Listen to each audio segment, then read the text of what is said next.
What's up, YouTube? Welcome to Automotive Life. My name is Lucky, and today we're talking about public auctions. Are they any good? Now, we've gone on this channel before about public auctions and how great they are and some of the downfalls with them, so I figured I'd go ahead and retouch this issue since it's probably been about a year since I made the last video. And then on top of that, I get a lot of people asking me about wholesaling license. How do they buy and sell and flip without paying sales tax and stuff like that? You can't. You can't sell to the public with a wholesaler's license. If you want to start and test to see if your market is good for flipping cars, you start at a public auction. But I'll go into that here in a little bit, but if you could please do me a huge favor and gently squeeze the like button for the YouTube algorithm. It helps me find more amazing people like yourselves that enjoy automotive content. Also, if you consider subscribing, I post epic stuff like this all the time, and we are posting 3 times a week, so make sure you click the notification bell. And also follow us on Instagram at automotive.life because we are doing our cross-country road trip. We're going to be stopping in a bunch of cities between Las Vegas all the way down to Miami, and we're going to be training dealers. We're going to stop by some of your guys' rental car companies, show you a few things, stuff like that. If we do any meetups, we'll announce all that stuff on Instagram, so make sure you follow us there. And without any more shameless plugging, let's get into the video. Now, the topic of the day is all about public auctions. Now, I'm going to go over the reasons why they're good and why they're bad, but before I do, I want to make a few disclaimers because ever since I put out the wholesalers and auto brokers license thing, I figured I did a really good explanation in explaining how it works and everything else, but people keep asking me like tricky ways to basically, well, if I buy this, I can give it to my friend, I can gift it, and then I could trade it and put it in my name. I'm going to tell you very, very clearly right now, you cannot do anything with a wholesaler license except buy at the auction and sell to either a auction or sell to a dealer. That is it. There are no laws. There's no tricky ways around it. It's designed so you only can deal with other businesses. So, don't ask me questions as far as like, what is if I give it to my grandma and gift it and do this and transfer it from state to state? It doesn't work. As soon as that title gets flagged, if there's a dealership's or an auctions number on it, you will have to pay sales tax. And they will keep tabs of people who do this because every time you do this, the DMV is going to put a little mark next to your dealer's license. And eventually, if they get like 30 marks or 10 marks, and they're like, well, what are these guys doing? They sold 30 cars to, the general public. This is the wholesalers. They will come and they will take your license. So the reason I wanted to do the public auction one today is to let you guys know that there are a lot of good deals at public auctions. I have a video coming out here in probably another week or so that I made where I went to a local auction here in Las Vegas, and then I'm also doing another one in Phoenix.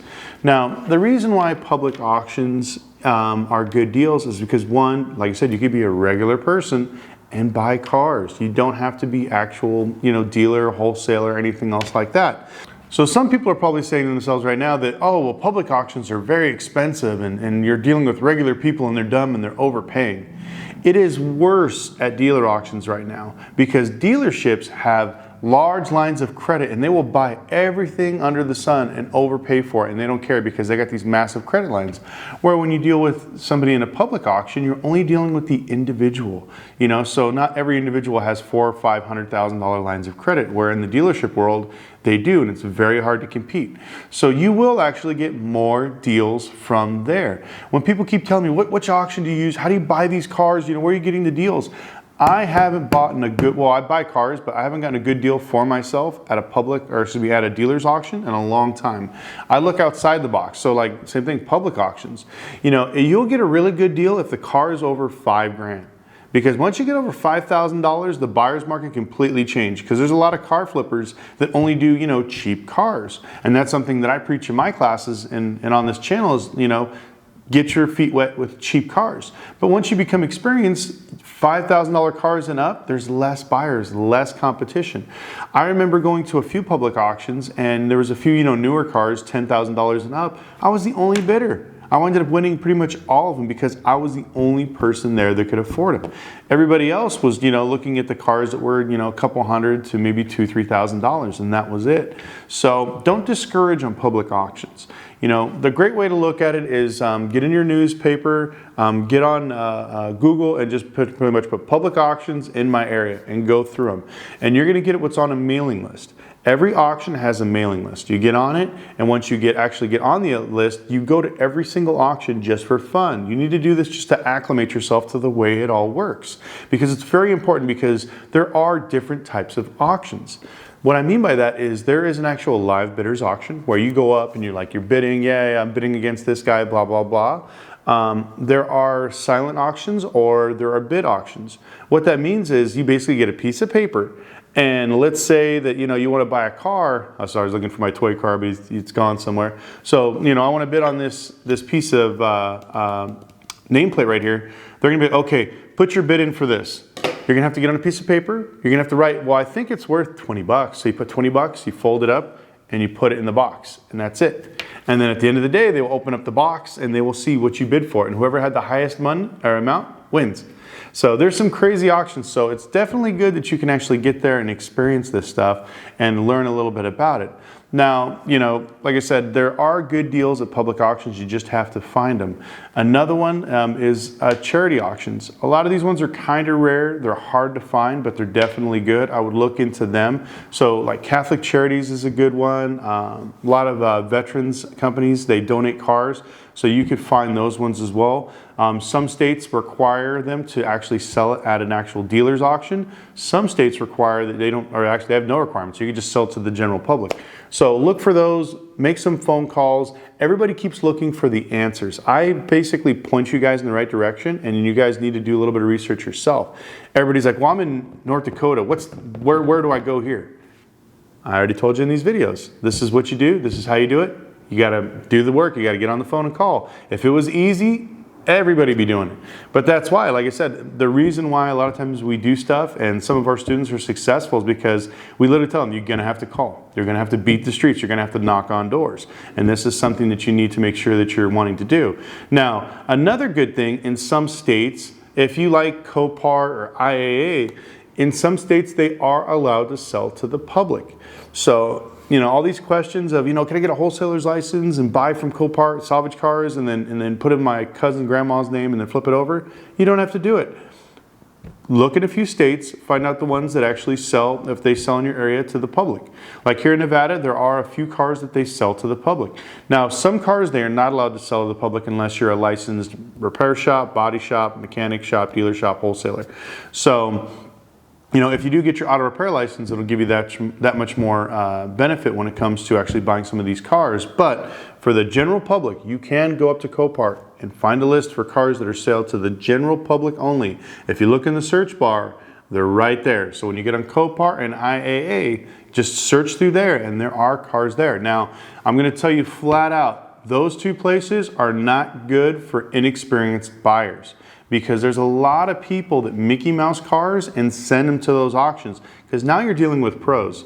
So, if you're just a beginner, you're a rookie and you're starting to learn your ways around the business, do not go to Copart or IAA, because, I'm not even gonna lie, we used to buy like our crappy trade-ins, we'd fix them up, clean them up, and we'd send them to IAA or Copart, because most of those people are mechanically inclined, they know what they're looking at, and they just bid on them. But there's a lot of people that are just rookies, general public. They're like, oh, well, this is a good car. I know it's a good car. I'm going to buy it. And then they find out that it says it runs and drives, but it only has first gear. It doesn't have any of the other ones. So, those ones, like I said, keep for when you're a little bit more experienced and a little bit better. And like I said, take your time when you're buying those cars and really research them and check them out. The next one is, before I get into that too, the fees. The fees at Copart and IA are astronomical. So I want to touch on that real quick and then we'll head into the next one. So if you want to buy a car, let's say you buy a $1,000 car, sometimes the fees could be $300 to $400. So keep that in mind when you're bidding, because like I said, I see people like they'll bid themselves out and $2,000 is their max they want to spend, and then all of a sudden, boom, $600. And they're like, well, I can't get my car. And then on top of that, when you get the title, depending on what title it is, if it's salvage, you're gonna have to get it rebuilt. You're gonna have to send it into the DMV. It's gonna take months for you to get the title back. So don't expect to just buy it and flip it like in the next week. You have to do the process. And if you don't, and the person complains to the DMV, you get in trouble. So make sure you follow those processes. The next one, the other public auction we're gonna talk about, are tow yard auctions. I buy a lot from tow yards. If you haven't seen, like on this channel, the $600 Porsche Cayenne, our Lincoln Town Car limo, all those come from my tow guys. These guys basically drive around all day. They have accounts with apartment complexes. They impound cars. Some of them have police contracts where if somebody gets pulled over and arrested, they take their cars and impound them. And you want to build a relationship with these people. So I go the extra mile. When you do this, like I said, look at your public auctions and call every single tow yard in your area. Say, hey, when's your next auction? Get your Google Calendar, put it on there. If it's the 10th, 10th. And if they say it's the 10th of every month, you go to the 10th of every month and call every single tow yard and ask them when their next auction is. You know, some of them will give you, they have them every 2 weeks or every month. Some of them, they have them once every other month, and others, they just basically have them whenever they get cars. So it's up to you to make a really good list and put the stuff on there and call these people. Now, like I said before, I do one step above. I actually start making friends with a lot of the tow truck drivers. You know, I'll call them, hey, did you get any good cars this weekend? Did you get any good impounds? And so sometimes I'll actually go there and, you know, look at the cars before they go to auction. And sometimes I'll try to make a deal with the tow yard. Hey, look, if I give you $1,000 deposit for this car, if the title comes in, if the customer doesn't pick it up, you know, can I buy it for $2,000? Sometimes they'll say yes, sometimes they'll be like no. But if you leave a big enough chunk of money behind, they're more than likely they're willing to do it. Now, keep in mind, some of these cars could be out of state. It could take them 2 weeks, could take them 2 months to get the paperwork. So keep that in mind if you're gonna do this type of thing, because like I said, tow yards are a great place to buy cars, but there are a lot of legalities when it comes to it. Now, when you buy from a tow yard, you have to go to an auction setting, unfortunately, if you go through the auction. So when you walk in there, there's gonna be a bunch of people, you're gonna have to bid against them and stuff like that, but it's all right. You know, just go a few times, learn the business, see how it goes. Also, a lot of tow yards don't allow you to start the cars. Some will allow you to start them, look at them for a few minutes. There's a few here in Vegas that you can't touch them, you can't look at them, you can't open the hood. Whatever it is, you have to bid on it. So the car could have no motor inside of it and you're like bidding away thinking it's a great car. So if it's one of those auctions, please be careful, take your time. You know, run a Carfax, see how many miles that were on it, see if it's been in multiple accidents. Try to get as much information. Is it a local car? You know, if you're not worried about the specs, you can do Vindicators to find out if it's a V8, all-wheel drive, you know, if it has a third row seat, certain things like that. You know, you want to get as much information on the cars there before you actually start. And most auctions, even public auctions, will give you what's called a run list a few days before. I recommend if you're a rookie, sign up for AutoCheck or Carfax, one of those ones. You need to learn this stuff and learn how to read these reports. Wrecks and accidents are okay, but the real big thing to pay attention to is discrepancy of miles and also the title status, and see the flow of the vehicle, because you know, I've seen people where like they're looking and they're like, wow, this car was registered last month in Texas and it made it to Vegas and it got impounded. So two things either happen. They drove it here, partied too much and got arrested, or they drove all the way down here and it blew up, you know. But if it still looks like it runs and drives, then you know that it's at least a somewhat decent mechanical car because it made the trip from Texas to here. So every little thing you do gives you more and more information. But you know, I tell people, don't be discouraged by public auctions. Everybody thinks that dealer and wholesaler auctions are the way to go. They're not. I've said it over and over on this channel again. I get more deals from Craigslist, Facebook, and OfferUp than I am at the auctions.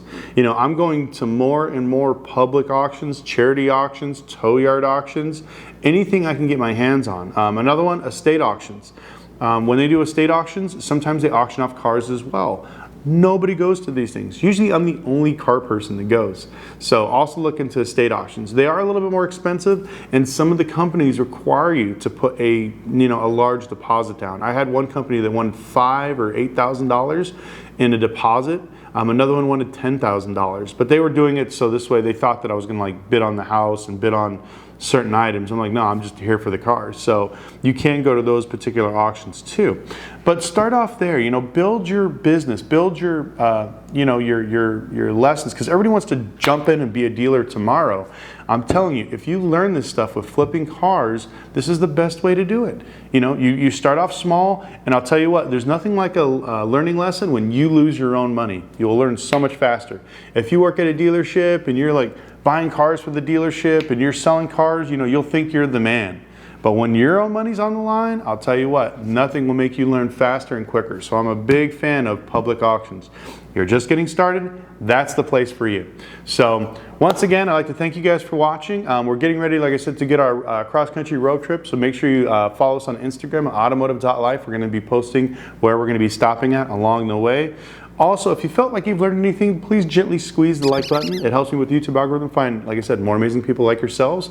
Also, consider subscribing. We are posting 3 times a week now, and we're trying to keep this up. So make sure you do that, and we'll see you guys next video.